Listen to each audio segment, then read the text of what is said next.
Hello world. I welcome you to Akili Ya Afrika. My name is Ngonzi, the solution, the principal and founder of this place. And today I just want to share a real quick nugget.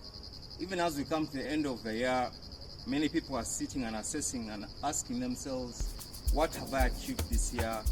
I mean, many people make New Year's resolutions, but even as the year ends, you feel like you've not achieved what you had hoped to achieve. And I think it's okay. Sometimes New Year's resolutions put us on pressure for nothing. So I've discovered something or a way to grow and to, measure your growth without putting yourself on so much pressure. And that's one of the things that I teach at the Akili Ya Afrika Growth and Goals Growth Masterclass. And one of the most important rules about goal setting, which we learn from golf, is that you have to always keep your eye on the ball. And here the ball represents the goal. So whatever goal that you set for yourself at the beginning of the year, if it is a really important goal, do not take your eyes off of it. That is rule number one. And rule number two that we learn from golf is that after you have kept your eyes on the ball and you have visualized, it's important to visualize. Visualizing here represents giving you a mental picture of what you see at the end of your goal. Having a vision that is clear and having the capacity within yourself to see beyond the reality of your life as it is. So after you have kept your eyes on the ball, you have imagined, you have visualized, the next thing is to act, and when you act, you really want to follow through. Follow through here means that you have to reject half-heartedness. Reject half-heartedness. Many times things fail because we go about them half in, half out. No, you need to commit.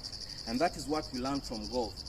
And this in golf is what following through means. It means going all the way. I want you to go all the way. Even as the year ends, please attempt, do not give up on your goal. Go all the way. And then, I think that is, yes. So the fourth thing that we learn from golf is that whatever you do, once you have followed through, you have it in your hands to bounce back. Sometimes, what we hoped we would achieve, we did not achieve. And if you look at the past 2 years, coronavirus and the pandemic has really shaken people and put people off their course. But I want to come to you today to say, you know what, you have it in your power to bounce back. A bounce back is possible for those who believe. That's what I've always said. And failure is not final. So you might have failed at one thing this year, but it's not final. For as long as you're alive, you're breathing, you're seeing me, failure is not final. So you have it in your hands to bounce back. And bouncing back takes resilience. And once you have bounced back, I want you to attempt again. Attempt. Many people, when they are faced with a choice that might fail, many people fear to fail, and for that reason they never start. And you know what? It's really hard starting again. So when you've bounced back, I want to encourage you to start again. Attempt. Do not quit. Do not give up. You know why? Because the Bible says that the end of a thing is better than the beginning thereof. And that is the sixth and final lesson that golf teaches us in Golf and Goals, is that you need to finish strong.